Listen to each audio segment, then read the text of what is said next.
LAFC가 휴스턴 다이나모와의 MLS 2라운드 경기에서 2대0 승리를 거두면서 그 와중에 이제 그 손흥민 선수는 2도움을 기록을 했고 2명의 퇴장을 이끌어내면서 그러면서 이제 그 4연승을 달리게 됐습니다. LAFC의 4연승은 구단 역대 최초인데요. 그러면은 그 LAFC와 휴스턴의 경기를 분석해 보도록 하겠습니다. 먼저 휴스턴 원정 경기, 이 경기도 솔드아웃 됐습니다. 손흥민 효과인 거죠. 모두가 휴스턴과 LAFC의 경기를 보고 싶어 한다 하면서 솔드아웃 됐다, 이렇게 얘기한 건데요.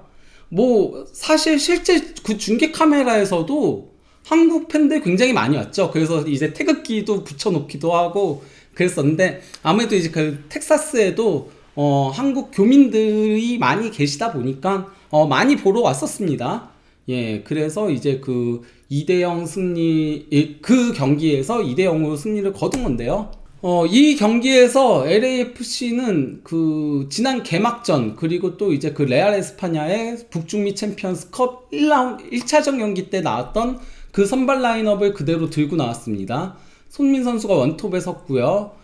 그리고 이제 부안가랑 다비드 마르테스가 좌우윙, 그리고 틸만이 중앙 공미, 그리고 이제 유스타키오랑 델가도가 중앙 미드필더, 그리고 좌우 풀백은 세구라랑 팔렌시아, 그리고 중앙 수비는 타파리안 프로테우스, 그리고 이제 요리스 골키퍼가 골문을 지켰습니다. 뭐 변함없이 나왔다라고 할 수 있겠는데, 그러니까 이번 시즌부터는 확실히 세구라를 왼쪽 풀백으로 활용을 하고 있는 LAFC입니다. 반면에 이제 휴스턴 같은 경우는, 휴스턴도 사실 개막전하고 거의 변화가 없긴 했어요. 3-4-2-1 포메이션으로 나왔고요. 딱 최전방 공격수 이 자리만 조금 변화가 있었습니다. 원래 여기 주전이 에세키엘 폰세인데, 그 에세키엘 폰세가 이 경기 앞두고 부상이 있었는지 원래 그 예상 라인업에 있었거든요. 근데 아예 명단에서 제외가 됐더라고요. 그리고 이제 대신 공격형 미드필더인 링그르가 최전방 원톱으로 선발 출전. 그래서 이제 그 가짜 9번으로 배치가 된 건데요. 나머지는 다 이제 지난 개막전이랑 동일한 선발 라인업을 구동했던 휴스턴이었습니다. 왜냐면 양팀 모두 개막전에서 승리 거두면서 큰 문제 없이 플레이를 했었기 때문에 그렇게 갔다라고 할 수 있겠는데요. 그런 가운데 뭐 LAFC가 이제 그 12분경에 다비드 마르티네스가 첫 슈팅을 갔었죠. 세구라가 손민 선수한테 전진 패스 줬고요. 이제 손민 선수가 패스 내준 거를 이제 그 다비드 마르티네스가 슈팅을 가져갔으나 이거는 골대를 좀 많이 빗나갔었습니다. 근데 사실 경기 시작하고 한 10분까지는 LAFC가 좀 밀렸죠. 그래서 이제 슈팅 3번을 허용하긴 했었지만은, 그래도 이 슈팅을 기점으로 LAFC가 주도권을 조금씩 가져오기 시작을 했습니다. 이런 가운데 이제 그 26분경에 손흥민 선수의 멋진 돌파에 이은 슈팅이 있었거든요. 일단 뭐 세구라의 롱패스도 상당히 좋았고요. 그건 세구라가 좋더라고요. 왼쪽 풀백에서 그냥 막 오버래핑해서 올라가진 않지만은 세구라가 롱패스가 상당히 좋더라고요. 나름 양질의 롱패스들을 뿌리던데, 그래서 세구라 왼쪽 풀백 좋습니다. 새로운 재능을 발견한 세구라라고 할 수 있을까요?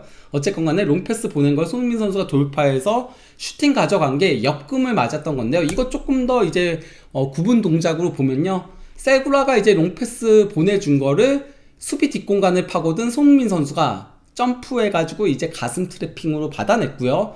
이 상태에서 드리블 돌파를 하는데 안토니오 카를로스가 이제 견제를 한 거죠. 이 선수랑 나중에 이제 또 붙는 장면이 있는데, 그래서 퇴장 이끌어냈는데, 어쨌건 간에 근데 이제 몸싸움 과정에서 손흥민 선수가 버텨내면서 그대로 이제 드리블로 치고 간 겁니다.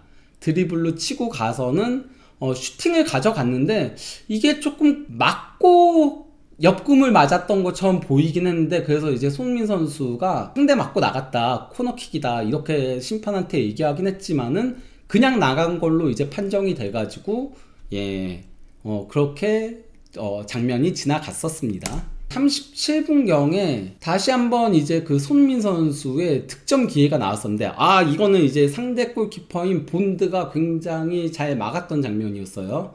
먼저 그 다비드 마르티네스 이 플레이는 되게 좋았어요.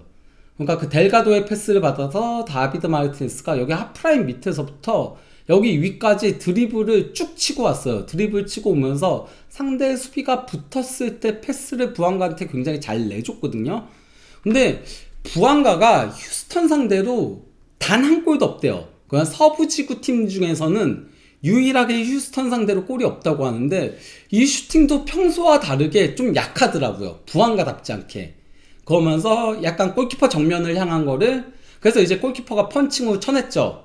그래서 이제 손민 선수가 이 루즈볼을 받아서는, 근데 이제 상대 선수가 태클 들어왔거든요. 태클 들어오니까 손민 선수가 접는 동작으로 따돌리고 나서 슈팅을 가져갔는데, 예, 그 본드 골키퍼가 2차 동작이 굉장히 빨랐죠. 그러니까 부안가 슈팅 맞고 바로 일어나서는 또 이제 이동해가지고 잘 선방을 해냈었습니다. 그리고 예, 이거는 그 뒤에 나왔던 장면이었는데 이거는 정말 어처구니 없는 판정이었어가지고 그래서 보여드리는 겁니다. 이거 같은 경우도 이제 그 롱패스를 보낸 거를 손민 선수 방향으로 유스타키오가 롱패스 보냈거든요. 상당히 롱패스 유스타키오가 잘 보냈어요. 잘 보낸 거를 상대 수비가 조금 무리해서 점프해서 막으려다가 여기 머리 맞고서는 손에 맞았어요. 그래서 심판이 프리킥을 선언을 했거든요. 그래서 이제 손민 선수가 프리킥을 차려고 볼을 가지고 딱 갔는데 심판이 갑자기 가가지고서는 따닥이어서 파울 아니야, 핸드볼 파울 아니야, 그러니까 내 판정 번복할게. 와, 이런 거 저 처음 봤어요. 이게 그러니까 만약에 핸드볼이 손에 맞지 않았으면은 그러면 이제 부심이 이걸 멀리서 보고서 부심이 판정을 한 거에 부심이 조금 더 가까이에 있으면은 부심 판정을 따라서 번복하는 경우들이 있긴 하거든요, 축구에서. 근데 이게 안 맞았던 게 아니잖아요. 맞았잖아요. 맞았으면 그냥 그대로 판정 가야지. 왜 이거를 번복한 건지 도저히 이해가 가지 않았습니다. 예. 그러니까 제가 이 경기 보면서 느꼈던 게 MLS가 최근에 굉장히 많이 발전하고 있는 거 맞아요. 선수들의 기량도 많이 발전을 한 것도 맞거든요. 휴스턴도 여기 조직력 되게 좋더라고요. 간격도 되게 촘촘하게 잘 서가지고 그래서 이제 11대 11대 LAFC를 상당히 괴롭혔거든요, 휴스턴도. 근데 심판 수준이 가장 떨어진다. 그러니까 MLS가 조금 더 올라가려면은 심판 수준을 좀 끌어올려야 되지 않을까 싶은 그런 생각이 들긴 합니다. 이런 가운데 이제 전반 추가 시간 2분경에 상대의 퇴장이 나왔죠. 안토니오 칼로스가 그 손민 선수가 이제 패스를 받는 과정에서 이거 보면은 여기 이제 칼로스의 발이 보이죠. 여기 보면은 여기 이제 여기 발목 뒤 아킬레스건 쪽이거든요. 아킬레스건 쪽에 들어간 게 보여요. 들어가고 나서는 발목이 꺾인 게 보여요. 완전히 꺾였죠. 여기 완전 꺾였거든요. 그러니까 이거는 말 그대로 여기 아킬레스건 쪽을 이렇게 툭 치면서 그대로 밟고 내려갔다는 얘기인 거거든요. 밟고 내려갔다는 거니까 눌렀다는 거니까, 그러니까 여기 치는 거 자체도 사실 카드예요. 왜냐면 발이 높게 올라온 거기 때문에 이것만으로도 옐로 카드인 건데 이 상태에서 누르면은 부상을 야기할 수 있다라고 해가지고 퇴장이 나오거든요. 그 토트넘과 맨유 경기 때 로메로가 같은 식으로 이렇게 눌러서 그래서 이제 퇴장이 나왔던 거예요.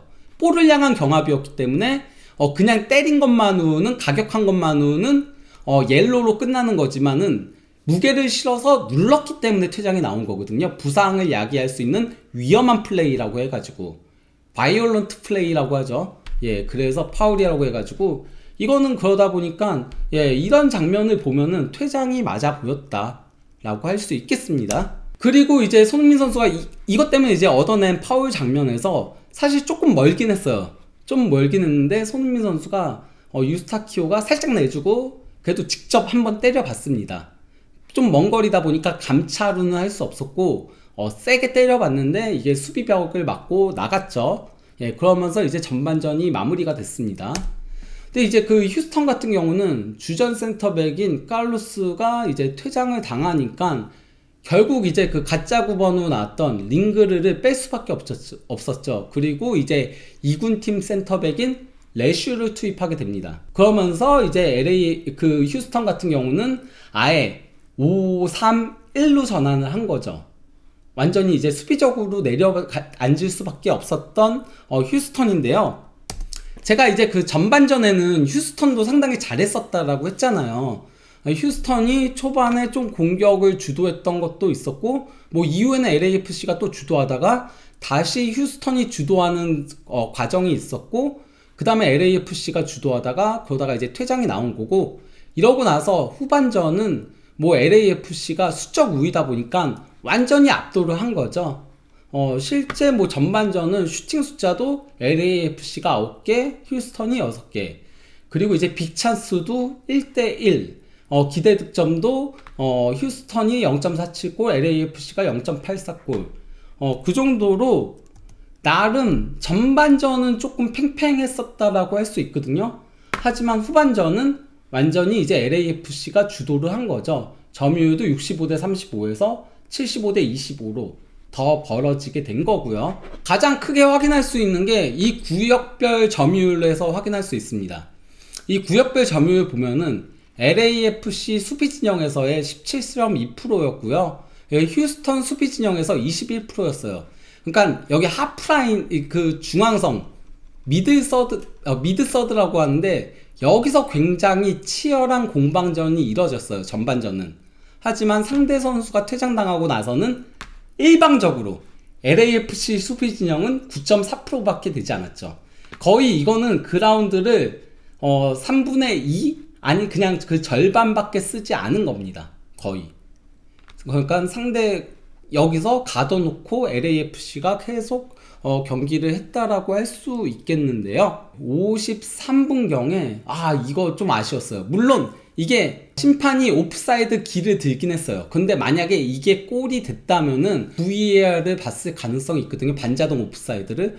왜냐면은 이거 약간 조금 동일선상 내지는 틀만이 아주 살짝 나와 있는 것처럼 보이긴 하는데, 델가도가 로빙 패스 잘 올려준 거를 틀만이 헤더로 떨궈줬고, 이거 이제 그 손민 선수가 슬라이딩 슈팅으로 가져갔는데, 본드 골키퍼 진짜 잘했어요. 여기서도 빨리 튀어나와서는 각도를 좁힌 거죠. 손민 선수의 슈팅 각도를. 그러다 보니까 이제 손민 선수의 슈팅이 본드 골키퍼 여기 다리 맞고 허벅지 맞고 나가는 상황이 있었고요.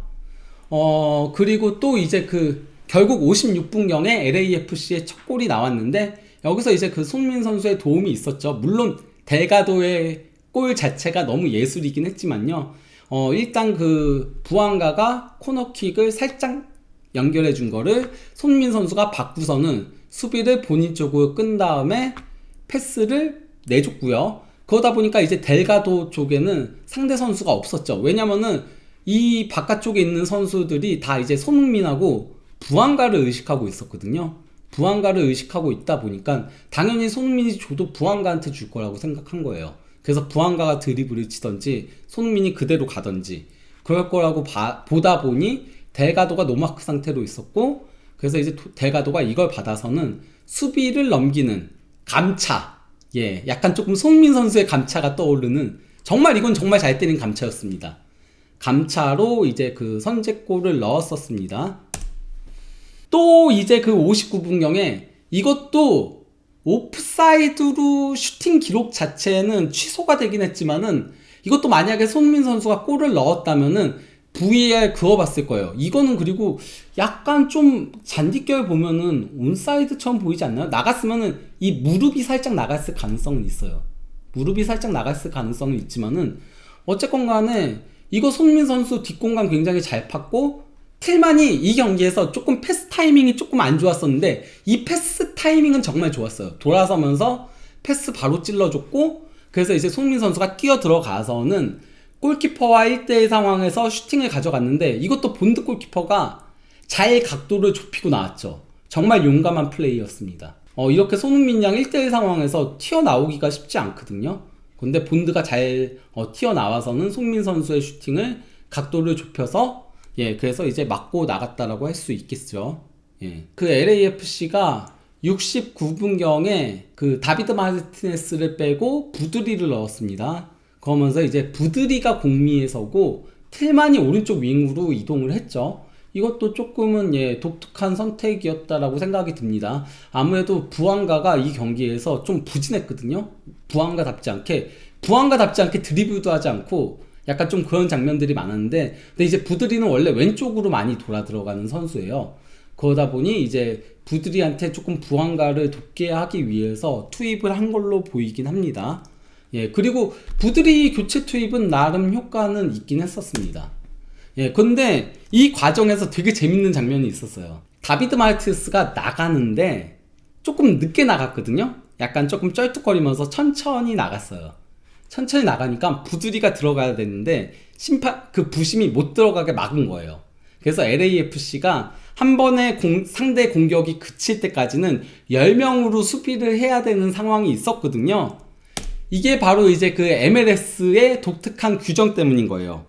이거는 근데 그 국제축구평의회에서도, 국제심판평의회에서도 이 독특한 규정을 테스트하도록 했고, 이거는 그래서 월드컵에도 쓸 가능성도 배제할 수는 없다라고 하더라고요. 현재 논의 중에 있다라고 해요. 어떤 거냐면요, MLS가 시간 제한 교체 규정이란 게 있는데, 이게 어떤 거냐면은 경기의 액티브 타임, 유효 시간을 극대화하기 위해 시간 제한 교체 규정을 도입한다라는 건데요. 이 규정에 따르면은 교체 아웃되는 선수가 교체 사인이 나온 뒤에 10초 이내에 그라운드에서 나가야 되는 거예요.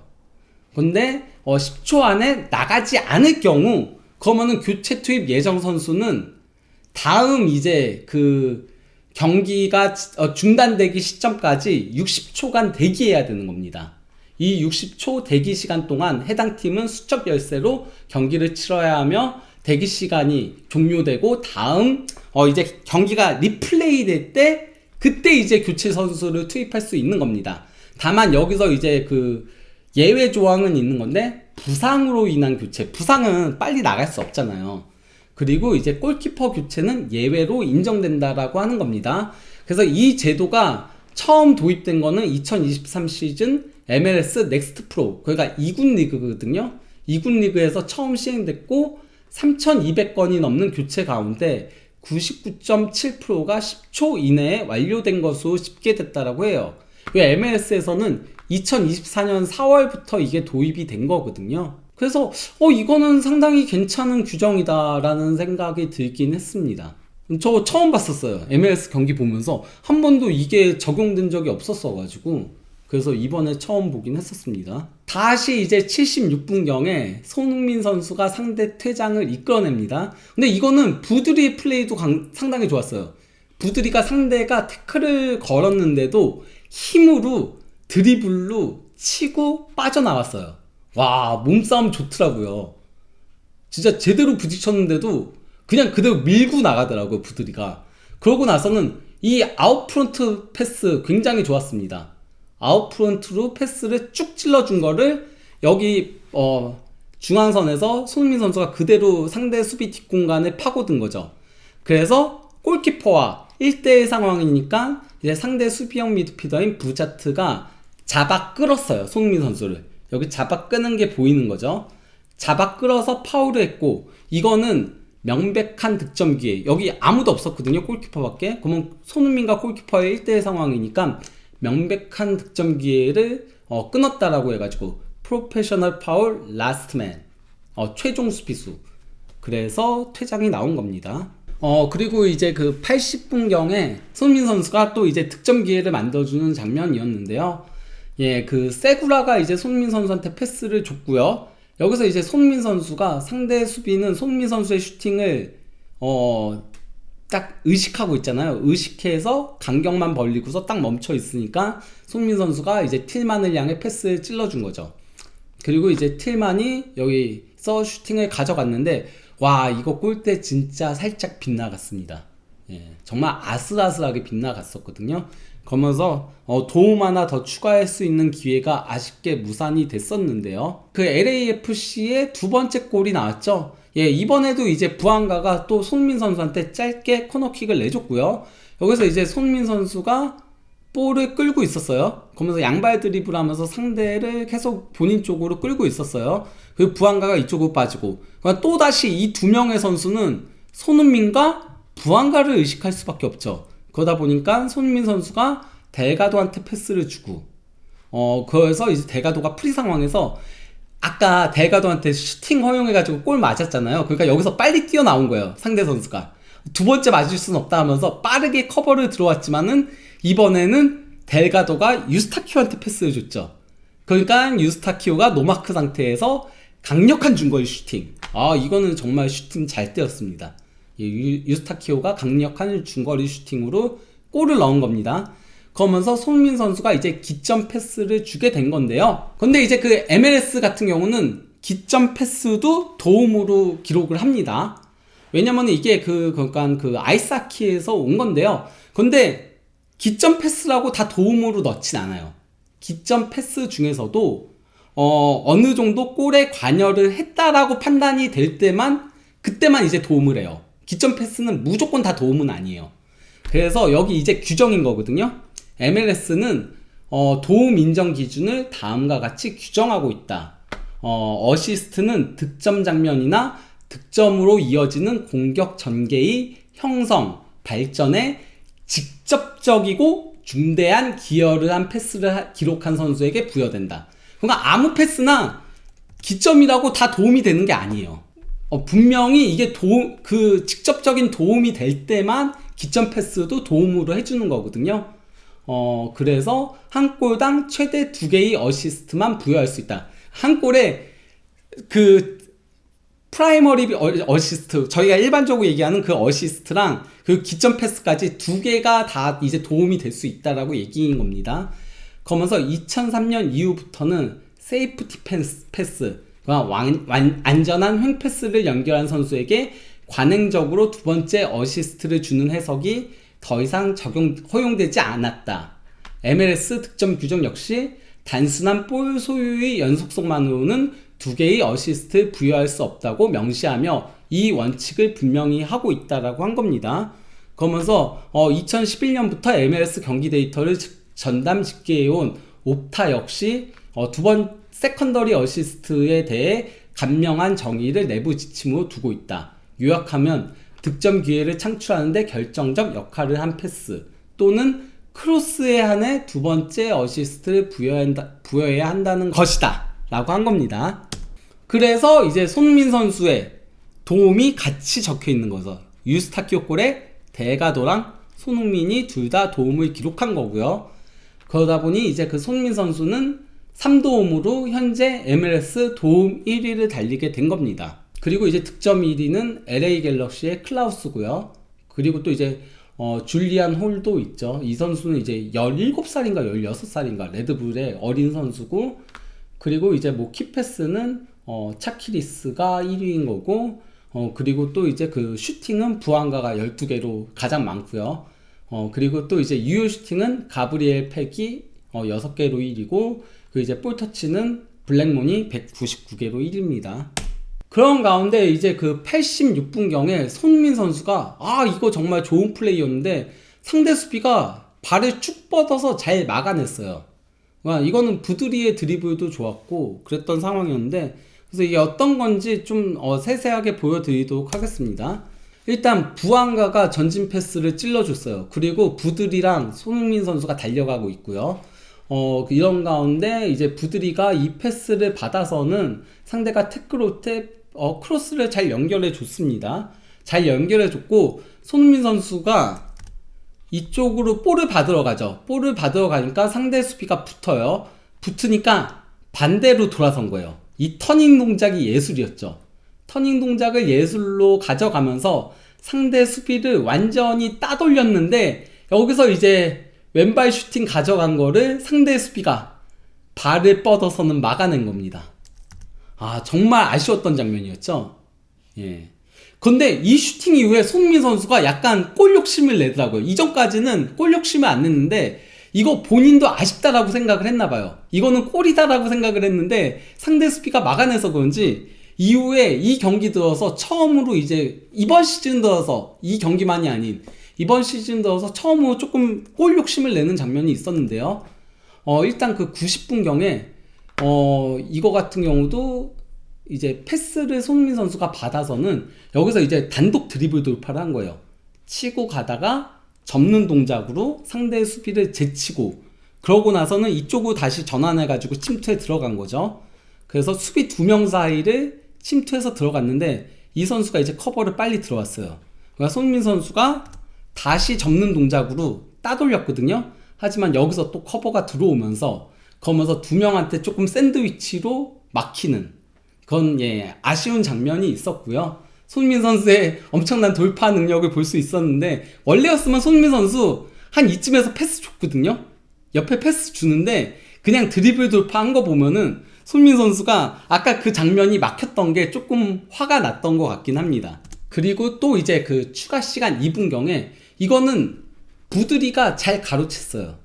상대가 볼 끌 때 부드리가 가로채서는 손흥민 선수한테 그대로 패스를 주고, 그래서 이제 손흥민과 부드리의 2인 드리블, 2인 이제 침투가 있었거든요. 손흥민 선수는 볼을 끌고 쭉 들어가고 부드리는 반대쪽으로 들어가고, 그러니까 상대 수비가 양쪽을 견제하면서 뒷걸음질 칠 수밖에 없었고, 여기서 이제 그 손흥민 선수가 수비 뒤로 들어가는 부드리를 향해 침투 패스를 찔러줬고요. 이거 빅찬스 메이킹이었거든요.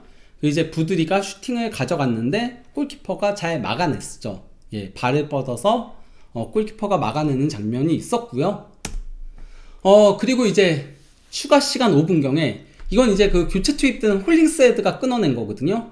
홀링스헤드가 상대 이제 패스를 끊어내면서 이렇게 쭉 패스가 간 거를 부안가가 받아서는 그대로 이제 손흥민 선수한테 침투 패스를 찔러줬고, 여기서 손흥민 선수가 굉장히 날카로운 슈팅을 가져갔으나 이게 골대를 아주 살짝 빗나갔습니다. 아주 살짝 빗나가면서 경기는 그대로 2대0으로 막을 내렸습니다. 이런 가운데 뭐 이 경기 손흥민 선수의 뭐 히트맵 보면은 그래도 이전까지는 손흥민 선수가 상당히 밑에까지 많이 내려왔었잖아요. 인터 마이애미전도 그렇고 레알 에스파냐전도 그랬는데, 이 경기는 대부분 하프라인 위에서 있었습니다. 하프라인 위에서 조금 폭넓게 움직였죠. 좌우 가리지 않고. 특히 원래 손흥민 선수는 왼쪽으로 더 많이 움직이는데 이 경기는 살짝 오른쪽으로 더 많이 움직이는 모습이긴 했어요.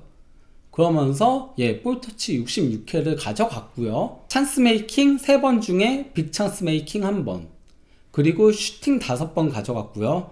그중 2개는 슈팅 차단, 그리고 2개는 살짝 골대 빗나간 거, 그 하나가 유효 슈팅이었고요. 그 슈팅 5개 가져간 것도 손흥민 선수가 이번 시즌은 조금 슈팅을 아끼고 있었잖아요. 그래서 슈팅이 그 레알 에스파냐하고의 첫 경기에서는 하나였고, 그리고 이제 그 인터 마이애미전도 2개밖에 없었는데 서서히 슈팅 숫자를 끌어올리고 있다. 그리고 손흥민 선수가 이 경기에서 박스 안에서의 볼터치 11회, 그리고 드리블을 무려 9회를 시도해가지고 5회를 성공시켰습니다. 드리블 최다였어요. 이 경기는 부안가가 도리어 드리블을 안하고, 부안가가 이상하게 휴스턴 상대로 단 한 골도 없어서 좀 위축돼서 그런지 평소랑 다르게 드리블을 안 치더라고요. 그러니까 대신 손흥민이 분노의 드리블을 계속 쳤다. 그러면서 손흥민 선수가 어쨌건 간에 2골에 도움과, 그리고 MLS 기준으로는 2도움, 그리고 이제 유럽 기준으로도 1도움 1기점 이렇게 기록하면서 2대0 승리를 견인했다라고 할 수 있겠는데요. 반면에 부안가는 이 경기 진짜 부안가답지 않게 조금 아쉬웠죠. 사실 부안가 하면은 최대 강점이 그거거든요. 상대 수비가 있어도 힘과 속도로 돌파해내요. 이게 막히건 어쩌건 간에 힘과 속도를 살려서 계속 상대 수비랑 부딪히거든요. 그래서 상대 수비한테 계속 부담을 주는 게 부안가의 최대 강점인데, 이 경기에서 부안가가 드리블을 딱 한 번밖에 시도하지 않았습니다. 이것도 초반에 시도한 거예요. 한 번 시도해가지고 한 번 성공시킨 게 전부예요. 그러니까 부안가답지 않은 거죠. 부안가는 매 경기 막 7개, 8개 이렇게 드리블을 시도를 하고 성공시키고 이러는데, 이 경기는 본인이 휴스턴 상대로 유일하게 한 골도 못 넣은 팀이어서 그런 건지 좀 부안가가 소극적인 플레이를 펼쳤다. 그러다 보니 손흥민 선수가 조금 더 공격을 주도해야 되는 상황들이 많았다라고 할 수 있겠는데요. 예. 그럼에도 LAFC는 이 경기에서 확실히 영입 선수들의 효과는 있었어요. 저는 개인적으로 이 경기 최고의 선수는 델가도라고 생각하고요. 델가도는 영입 선수는 아니지만은 델가도가 1골이도 몰렸고, 델가도가 전반적으로 그래도 상당히 좋은 모습 보여줬고, 그리고 이제 손민 선수가 좋은 모습 보여줬고, 제가 보는 LAFC에서 좋은 모습 보여줬던 선수는 손흥민, 델가도, 유스타키오, 그리고 또 이제 수비 쪽에 세구라, 그리고 수비 3명은 다 괜찮았어요. 타파리도 괜찮았고 포르티어스도 괜찮았고, 이번 시즌 LAFC 수비는 괜찮은 편입니다. 그런데 이제 그 중에서 특히 세구라가 좋았는데, 그리고 이제 부두리가 교체 투입돼가지고 조금 흐름을 가져오는 저돌적인 플레이들을 해줬거든요. 그러다 보니 이제 그 매튜 도일이라고 오랜 기간 그 MLS에서 칼럼을 썼던 사람인데 지금은 이제 그만뒀지만요. 그 사람도 서브 컨퍼런스 리그 오프 시즌 평가에서 LAFC가 정말 좋은 오프 시즌을 보냈다라고 한 겁니다. 물론 뭐 보이드는 살짝 아쉽긴 했지만은 나온 경기들에서 보이드는 어차피 샤펠버그가 부상을 또 당해서 그래서 급하게 데려온 거고, 그러니까 사실 주력으로 영입한 거는 유스타키오, 부드리, 그리고 이제 샤펠버그거든요. 근데 현재까지 유스타키오랑 부드리는, 특히 유스타키오는 완전 대박이고 이 경기에서도 홀도 넣었고 그 전에도 뭐 기점 패스도 해주고 거기고 도움도 올리고, 그리고 부드리도 잠깐 뛸 때마다 조금은 그래도 이 선수가 왜 재능 있는 선수인지는 보여주고 있어요. 조금 더 패스 템포만 빨리 가져가지만은 그러면 더 나아질 선수라는 걸 보여줬기 때문에 현재까지 영입들은 괜찮다라고 할 수 있겠습니다. 예, 샤펠버그만 이제 부상에서 돌아와서 어떤 모습을 보여줄지가 관건이라고 할 수 있는 거죠. 예, 이런 가운데 이제 그 LAFC에서도 리뷰를 간단하게 올린 건데요. 예, LAFC가 그 MLS 정규리그 원정 일정의 출발을 승리로 장식했다 하면서 2대0으로 승리했다. 카를로스가 퇴장당하면서 수적 우위를 점한 LAFC는 델가도의 선제골로 1대0으로 앞서 나갔고, 그 다음에 이제 부자트까지 퇴장당하고 11대9 상황에서 유스타키오가 또 추가골 넣으면서 2대0 완승을 거뒀다, 이렇게 평가를 한 건데요. 그러면서 이제 경기 노트, LAFC는 구단 역사상 처음으로 시즌 개막 기준 공식전 4연승을 기록했다. 4경기에서 12득점 1실점으로 압도적인 득실차를 보이고 있다. 4경기 12득점이면은 그러면 경기당 3골을 넣고 있는 거고요. 그리고 1실점이면은 경기당 2호실점인 거죠. 정말 좋은 경기력을 현재까지는 보여주고 있다. 그러면서 이번 승리는 2019년 7월 12일 이후 휴스턴 원정에서 거둔 첫 승리다. 이전까지 LAFC가 휴스턴 원정에서 굉장히 약했거든요. 그건 이제 에이스인 부안가가 부진하다 보니까 휴스턴만 만나면 작아지다 보니까 전체 구단 역대를 놓고 보더라도 휴스턴 원정에서 이전까지 1승밖에 없었고 2019년부터는 승리가 없었는데, 그런데 이번에 승리를 거둔 거고요. 그리고 LAFC는 MLS 정규리그 2경기에서 무실점을 이어가고 있다. 이렇게 평가를 한 건데요. 실제 이게 그 LAFC가 MLS 시작하고 나서의 시즌 초반 기록인 건데요. 이게 데뷔 시즌 때는 첫 2경기 승리로 시작을 했지만은 그 다음에 이제 2연패를 당했던 거였고요. 그리고 이제 2019 시즌에는 2승을 기록을 했었지만 첫 2경기, 그 다음에 이제 무승부에 그쳤고요. 그래서 이제 연승은 아니었죠. 물론 7경기 무패를 하긴 했었지만은 첫 7경기. 연승 3연승은 그냥 3연승도 못 갔던 거였고요. 그리고 이거는 이제 2020년인데 이때는 시작부터 레온한테 패하면서 시작한 거고요. 북중미 챔피언스컵에서요. 그리고 이건 2021년인데 이때도 첫 승 거두고 그 다음에 연달아서 무승부로, 초반이 안 좋았죠. 5경기 1승. 그리고 이게 22년인데 이것도 콜로라도랑 첫 경기는 승리했지만은 그 다음에 포틀랜드한테 무승부. 그 이후 3연승 달리면서 5경기 무패지만은 어쨌건 승리는 1승 거두고서는 연승을 이어가지 못했던 거였고요. 이게 그리고 2023년 이때가 3연승이었죠. 이때가 포틀랜드랑 알라우에렌세 그리고 이제 뉴잉글랜드한테 3연승으로 시작을 했었는데 알라우레렌세하고의 홈경기에서 1대2로 패하면서 3연승에서 끝났던 거였고요. 그리고 2024년은 첫 승 거두고 나서는 3경기 무승 1무 2패로 부진한 출발을 알렸었고요. 2024년은요. 그리고 이게 작년인데 패배로 시작했죠. 패배로 시작하다가 그 다음에 이제 조금 4연승을 달렸던 거였는데요. 이번 시즌은 시작부터 4연승을 달리고 있다. 거기다가 경기 내용도 상당히 좋다. 이 레알 에스파냐하고의 북중미 챔피언스컵 2차전은 주전들이 3명 빼고는 다 빠졌잖아요. 3명 빼고는 다 빠졌다 보니까 그래서 뭐 그 여파로 1대0 신승을 거뒀던 거였고, 인터 마이애미 상대로도 3대0 대승, 레알 에스파냐 원정 경기에서는 6대1 대승. 이 경기도 물론 뭐 경기 내용적으로는 다소 고전을 하긴 했었지만은 그래도 손흥민 선수가 상대 퇴장 이끌어내면서 거면서 2대0 승리와 함께 구단 역사상 첫 4연승이다. 그리고 그 4연승을 이끈 거는 바로 손흥민 선수라고 할 수 있겠습니다. 근데 이제 그 LAFC가 현재까지는 주중주말 이렇게 12일 동안 4경기를 치르는 강행군이 있었거든요. 북중미 챔피언스컵이 중간에 있었다 보니까 12일 동안 4경기를 치르는 3일 간격으로 계속 경기를 치렀다라고 할 수 있겠는데요. 하지만은 이후부터는 일주일 간격으로 경기가 있습니다. 다음 경기는 댈러스와의 홈경기고요. 그 다음은 이제 그 정상빈 선수의 세인트루이스와의 홈경기, 그리고 이제 그 오스틴 원정, 또 텍사스로 원정 갑니다. 그리고 이제 올랜도 시티와 홈경기, 그리고 포틀랜드 원정, 그리고 산호세 어스케이크와의 홈경기가 있는데, 이 경기는 이제 그럼 티모 베르너랑 맞대결이 있겠죠. 참고로 티모 베르너는 오늘 있었던 데뷔전에서 교체 투입돼가지고 도움 올렸습니다. 상대 수비 뒷공간 빠르게 침투해 들어가서는 패스 이타적으로 내줘서 도움을 올렸습니다. 남은 일주일 간격으로 경기를 치르게 되면은 LAFC의 경기력이 조금 더 완성된 모습을 보여주지 않을까 싶습니다. LAFC의 연승 행진이 언제까지 이어질지, 또 이제 손민 선수도 거기에 있어서 어떤 활약을 펼칠지, 앞으로도 주목해서 LAFC의 경기 행보들을 지켜보면 좋을 듯 싶습니다.